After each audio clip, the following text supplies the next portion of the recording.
Well, Oregon recently made another transfer portal addition. Is their roster all set for 2024? Here we go. You are Locked On Ducks, your daily podcast on the Oregon Ducks, part of the Locked On Podcast Network, your team every day.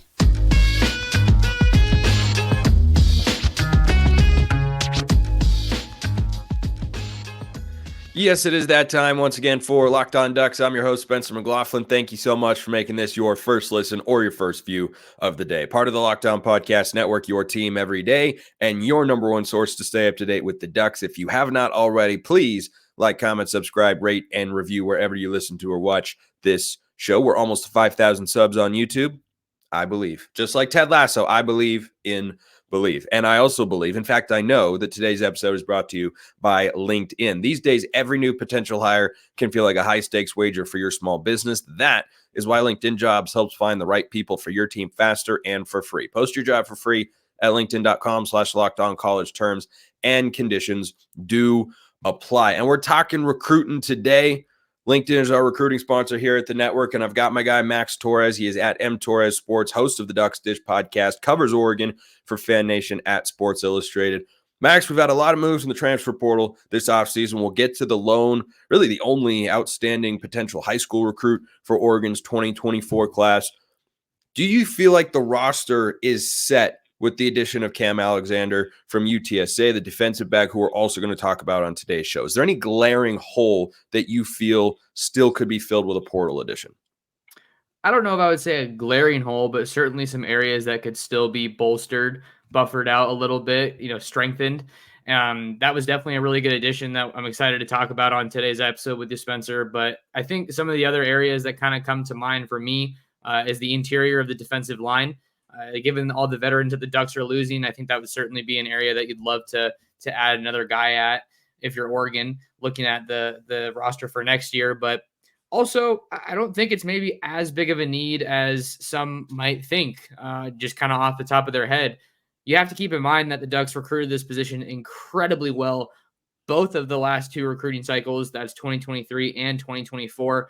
And while you had all those veterans that were having a heck of a year for Oregon, these young guys were practicing alongside them, soaking up all that knowledge, and kind of cooking is the way I like to look at it. Marinating, maybe another word you could use, but that's a good one right there. I like the marinating angle of it. If you listen to Ryan Winter's podcast, his shows, the food chat can quickly get off topic, but that's those are some comparisons that we could use. But the case in point, Spencer, is that they have some guys on the roster that I think they could be ready to take the next step. But even with that being the case, I think that you'd like to bring in some experience there. And then the other position I would maybe look to get a little bit more help at is safety. Just again, looking at the guys that you lost there, but you add Kobe Savage from Kansas State, and then you have Aaron Flowers coming in the 24 class, and he was a stud all week long when I was seeing him in San Antonio at the All-American Bowl. Yeah, so you were down there, and Flowers was one of the guys who really stood out in that game and was getting kind of a lot of buzz. Talk about what you saw from the Oregon 4-star commit. Being able to see him in person was really fun because he'd been really hyped up all throughout his senior year. And then just throughout the week, he was constantly a top performer going up against top wide receivers from across the country. And I think that's kind of what solidified him even more in my eyes, because we all know that Texas is loaded. Just as a high school state, when you're looking at top college football prospects, it's loaded. So he did a great job and helped Forney make a deep run in the state title game, the state playoffs, excuse me. But then you bring in all these guys from across the country, and then the thing that you have to figure out is, well, are the results a lot different? And they really weren't. He was really consistent all week, super fluid, moves really well, really good ball skills, really active, and around just making plays. So that was kind of what I saw that impressed me from Flowers. He's fun to talk to too. I got an interview with him over on my channel if you guys want to listen to that, but he just continued to impress almost regardless of who was in front of him. Well, I think that's a notable development, because obviously Oregon recruits a guy like that thinking that he will play for the Ducks one day, but not every high school recruit, as you know, is brought in by a staff with the expectation that they'll play in year one. But it can really depend. It might depend on what happens during spring practice. because Flowers might come in and they could determine, well, maybe he's not quite as ready as we thought. So in that spring portal window, yeah, we might want to go out and get somebody. But they might also determine, hey, between him and Tyler Turner and Cody DeCambra, they've got somebody in there who can emerge as a starting caliber player. Because I think who two of your safeties are for 2024. Obviously, Kobe Savage, the transfer from Kansas State, and then Tysheem Johnson, who was honorable mention all Pac-12 this past year. Those are two of your safeties, but in this defensive scheme, there are often three safeties on the field for the Ducks. That's what their base personnel really are, depending on how they want to use that nickel position. So I could see them maybe going out and trying to find someone, but if they don't, I think it's just going to be kind of time for one of those guys to step up, whether it's, a redshirt freshman. I assume that DeCambra and Turner redshirted in 2023. I don't think they crossed the threshold. We can double check that, but that's kind of where the safety position is. Going back to your point about, well, are we going to bring in, or are the Ducks going to bring in another safety? Is it something that they need to do? I can see a world in which they say yes. I can also see a world in which they say, that's 5 guys to play, 3 safety positions, and sometimes we'll have a third corner on the field. Kamari Terrell is someone who plays in that nickel position. Colin Gill, I think, can run at the nickel and has Roderick Pleasant maybe a little. That's kind of where it's at. So I could see the safety room with another transfer going either way. And another thing to add on there, Spencer, is that I remember after Kam Alexander committed yesterday, I put out a tweet just with the projected cornerback room. It was a lot of guys. Like, it was just a ton of names. And I wouldn't be super surprised if Oregon already has a guy or two in that list that could maybe give safety a shot, or already has. I think Nico Reed could be someone that, moved around a little bit last year. He could be somebody to keep an eye on. I had heard a little bit of rumbling about Ifeoma Badegwu maybe getting a shot at safety. He's the 2024 signee at corner out of St. Francis Academy in Baltimore. But then again, he was a big standout out in Orlando all week at the Under Armour All-American game. So he's an interesting one to watch, because when I saw him against St. John Bosco, he looked okay. Not amazing, but St. John Bosco is also one of the best programs in the country. So there's you can't take too much from one game. So to see him just have a really good week in Orlando, I think kind of solidified his ability in coverage. So we'll have to see. And him and Dakota Fields is another guy that they're excited about. But again, those are corners. So I think that when Oregon likes to recruit guys with some position versatility, and I wouldn't be surprised. Also, we have to maybe mention Kingston Lopa. He's another guy that they got at safety in the 24 class. Maybe doesn't project to play as soon, but I know he's a guy that Dan Lanning and the Ducks are certainly excited about too. Yeah, I think that when you look at the Cole Martin departure, it's curious to kind of wonder where he would have fit in, because that's a perfect example of a guy you're talking about, recruited as a corner, but was playing a lot of nickel, could have maybe played some safety. He's a little bit smaller, but he's certainly rangy and a good athlete. I and many other Duck fans were excited about what he could be, but he's, of course, transferred to Arizona State. As we are recording the show on Tuesday morning, by the way, no indication that Demetrius Martin is going anywhere for the Ducks as their defensive backs coach. But we got to talk about the newcomer as well, because I know Max has got thoughts on Kam Alexander, the transfer from UTSA.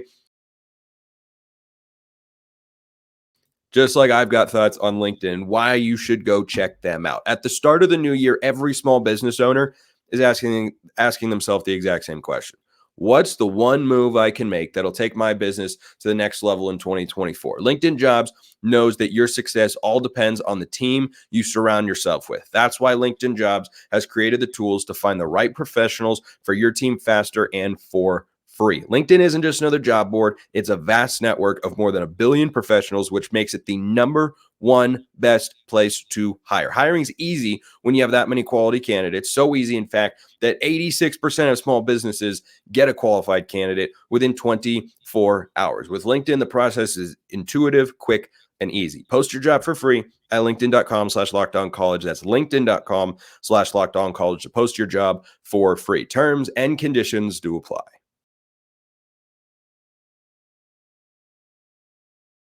All right, Max, let's talk about Kam Alexander. So UTSA transfer at the cornerback position. Now, I looked at him as, all-conference guy at UTSA this past year, really high coverage grade on PFF. That's someone who you expect to come in and be a starter right away. What I'm curious about is where he plays on the field and how they move him around, because he is not a typical Dan Lanning boundary corner or field corner, just either outside corner spot. They're typically 6'1", 6'2", 6'3" in that sort of range. You look at the top guys last year, Dante Manning, I think, is 6'1". Kyrie Jackson is 6'3", and Triquez Bridges, who also played a good amount over the last 2 seasons, is 6'3". So do you think that Alexander, despite being just a little bit shorter by a couple of inches, is going to be a plug-and-play kind of replacement for Kyrie Jackson? I do think that's kind of the track that he's on once he gets to Oregon. Alexander told me he's actually set to enroll in Eugene later this week. Got an interview over on that one over on Ducks Digest, so give that one a read if you'd like. But that when I interviewed him, he did say that that's kind of the role that he sees himself going into to replace Kyrie Jackson. And I think that even though he is a little bit shorter than your typical corner, like you mentioned, I think he kind of makes up for it with some really good speed and some really good ball skills. People I was talking to around the program say he's in the high 4.2s, 4.3 type of deal with his 40-yard dash time. And then you also look at the production that he had at UTSA. I have the stats pulled up here. Let me see what I had here. Here we go. 17 passes defended. I don't know why they put it like that. I'd rather just see it written as pass breakups, because I feel like that's basically what it is. But hey, passes defended, 17. You got 2 picks there. So I think that you see the production from him. He was also the defensive MVP in the Scooters Coffee Frisco Bowl, with UTSA getting the win over the Marshall Thundering Herd, 35-17. So he has really produced at wherever he's been. He was also at Sam Houston State before he got to UTSA. So I'm really excited about this addition. I think if Oregon were to take another corner, it was going to be someone that is more than likely going to be playing a significant amount. He has 1 year of eligibility remaining, so I bet he's looking to make the most of it in Eugene.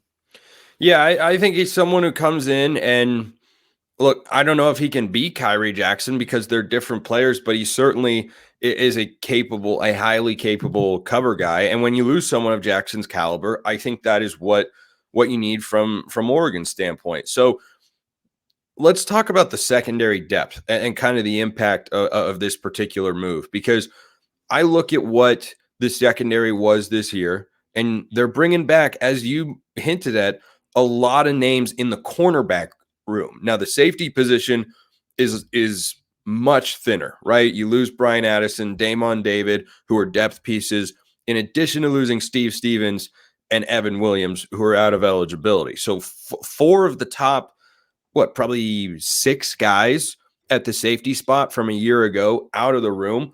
The cornerback position, you lose Kyrie Jackson, you lose Triquez Bridges, but now you've brought in Kam Alexander, and everybody else, at least right now, is going to be back. So I'd expect Jalil Florence to start at one corner, Kam Alexander the other. But where do you think the playing time gets distributed elsewhere? Because we saw that you got to have, probably 4 good corners or at least 4 guys who can step in and, play at least a solid average level to above average level. I mean, you think about the Ducks secondary this year, it was Kyrie Jackson, Jalil Florence, Triquez Bridges, Dante Manning, Nico Reed, really. So that was 5. How do you see this room shaking out? Because there are a lot of names in there. There are a lot of names. I think with Oregon in the secondary, specifically at corner, I think you're going to see Dante Manning heavily involved. At least that's what it looks like the case would be right now. Nico Reed's probably someone who you're going to see maybe take on a little bit of a bigger role. I thought he played a little bit of a smaller role than many expected last year for the Ducks, but they did kind of have a chance to move him around a little bit. You also saw Roderick Pleasant get some snaps in his true freshman season, which maybe was because they were getting a little bit banged up there at the position towards the back end of the season. But at the same time, I got to cover him. I know he's a really good player, but cornerback's a really tough position to play early on in your college career. So if you're on the field as a young guy at that spot, I think it means something. So think you're going to see those guys. Dalen Austin could be someone that maybe makes a leap in his redshirt freshman season. I know he was banged up for part of last year. Let's see what else. I mean, and then I think Dakota Fields maybe could be someone that you see get in the mix there early.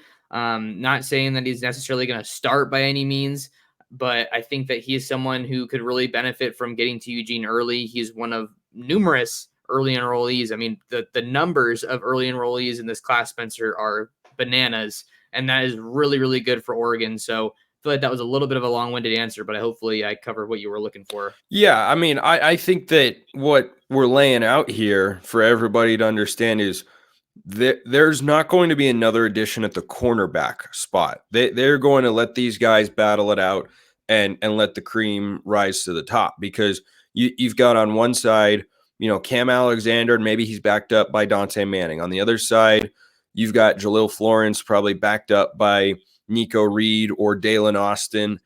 In that nickel corner slot, it could be Nico Reed, it could be Roderick Pleasant.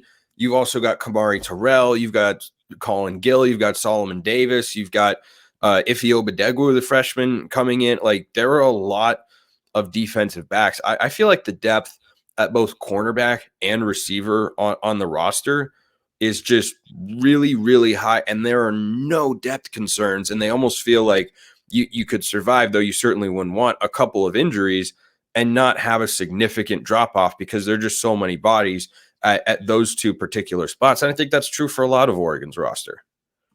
Yeah, the depth is really, really solid. Pretty much anywhere you look, that, like you said, there's no glaring weaknesses, which is exactly where you want to be at this point. And there's another thing I kind of wanted to bring to the table here, Spencer. I'd be interested to get your thoughts on. Don't want to derail the show too much. Not at all. Just the topic of the transfer portal, with the portal and name, image, and likeness. There's been this conversation point of it kind of spreading out the talent, right, across the sport. And I think you see that in a couple of different ways. You see it on the one hand with some guys that were super, super highly touted coming out of high school, had all the offers in the world, but maybe didn't see the field too much early on in their careers. They hit the portal and their suitors aren't the same the second time around, because they maybe don't have as big of a sample size or whatever it is.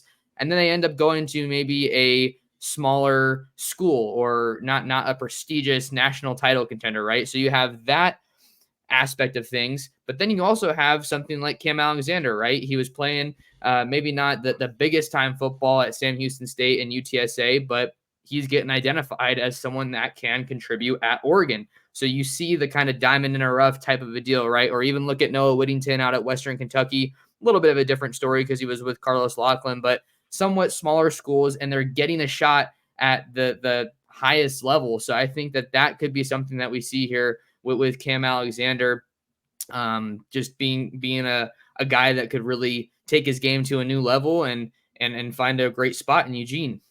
Yeah, I think that addition to college football recruiting has become rather prevalent. I think Oregon has capitalized on those sorts of moves pretty darn well. And I think that there are players that go in both directions. You look at a player like Ty Thompson, for instance, big time recruit coming out of high school, and he's at Oregon for a few years, never makes a start. And now he's going to go off to Tulane, where presumably he will be the starting quarterback. And I'd certainly hope that he gets the chance to start down there, because he's talented enough, and Tulane's a good program, and they've brought in a new head coach. I think that they're going to continue to succeed in the American Athletic Conference down there. But I think that for the Ducks, it goes to show you, with all the movement and whatnot, you never want to burn bridges with recruits. And that goes for fans as well. Like, message board comments, you never know when a player might pick up on that sort of stuff. And, we've seen those instances of, a very small number of fans who, in any particular fan base, who might make negative comments about, oh, so-and-so's just doing that, he's doing that. I just tell you to keep those thoughts to yourself, because you never know when a kid might decide. Dante Moore, for instance. Dante Moore was going to go to Oregon, and then he went to UCLA, and here he is back with the Ducks. So I think that this stuff can come full circle pretty darn often, and I expect that to continue to be the case. National Signing Day in February is where everything should be news-wise on the high school recruiting front. That's not the case anymore. but there is still a name Oregon fans should be aware of, with that day just a few weeks away. You also need to be aware of FanDuel, obviously, because the NFL regular season has wrapped up.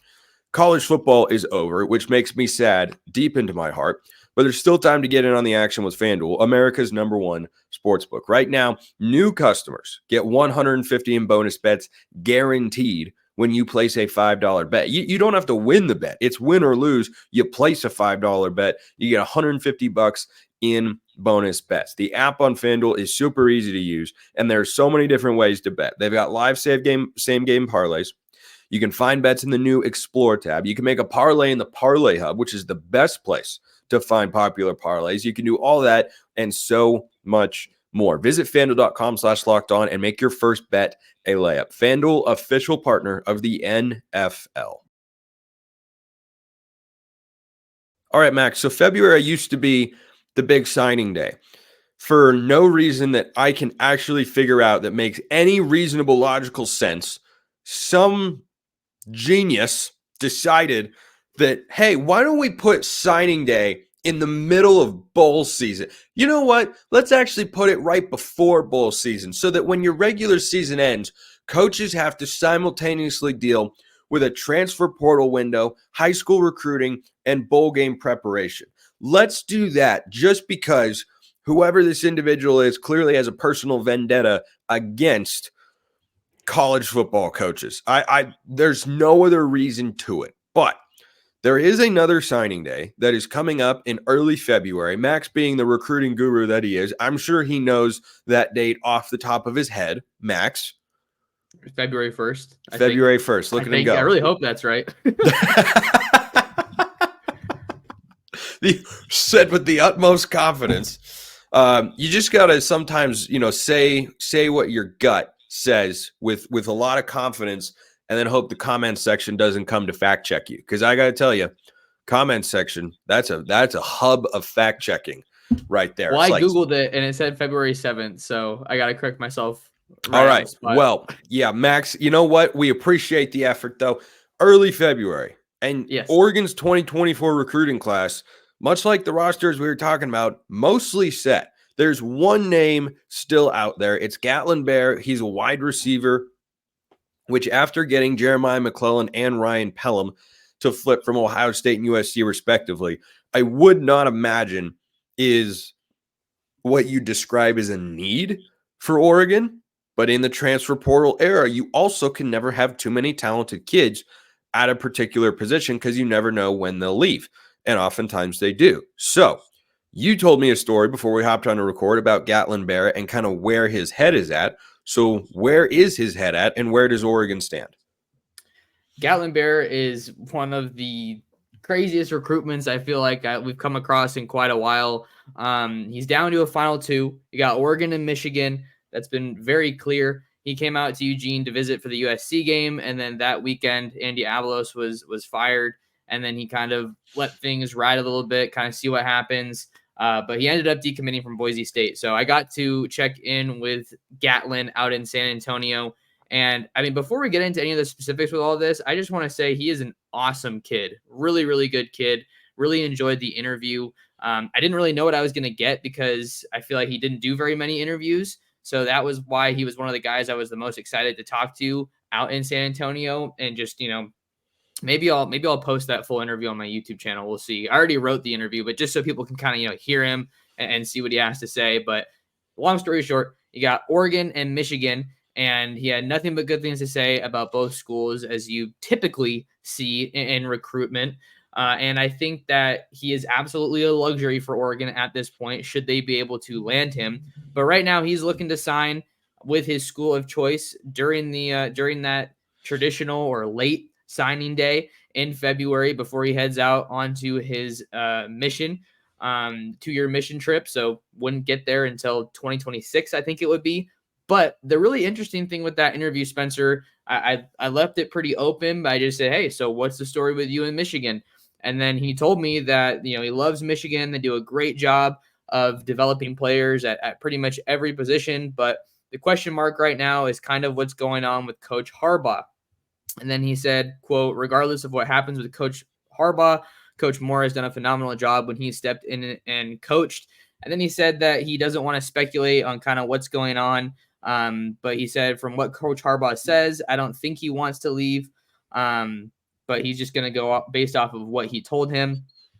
But as far as just what he's looking for between now and when he makes that decision, he said, quote, a lot of it will come down to what Coach Harbaugh does before I can make an accurate decision. You have to have all the information before, and then at that point, if nothing happens there, this was just kind of a long quote, but basically what he was saying is that he wants to see what Coach Harbaugh does before he makes his ultimate decision. And I mean, you can't knock a guy for that. He just wants to have the full picture to make the decision that's best for him.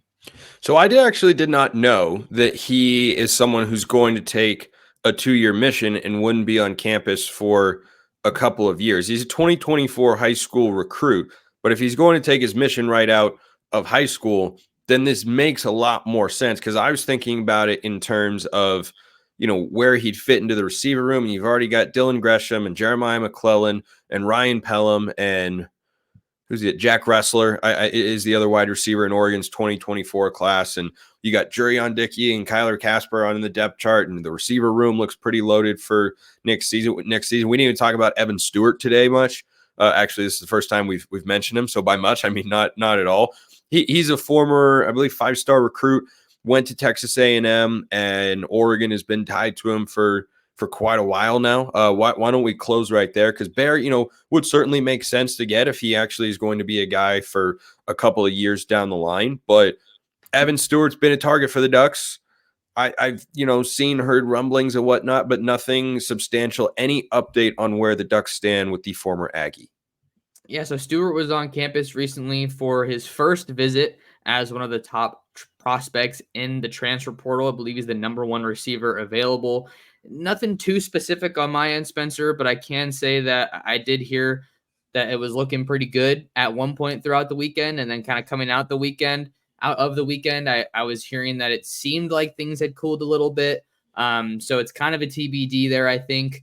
I think that Oregon is battling the likes of USC and then probably some other schools out in SEC country. So it seems like he's probably going to take some other trips based on, kind of the rumblings and what we're seeing on social media. I know there's various national guys that maybe have some more sources than I do. So that's kind of the latest that I'm hearing right now. I think that the Ducks are also looking at Liberty wide receiver CJ Daniels, who's in the portal. Got to see what happens with him. I wonder if Caden Salter's withdrawal from the portal has anything to do there with that recruitment. But I think Oregon getting him on campus first definitely helps.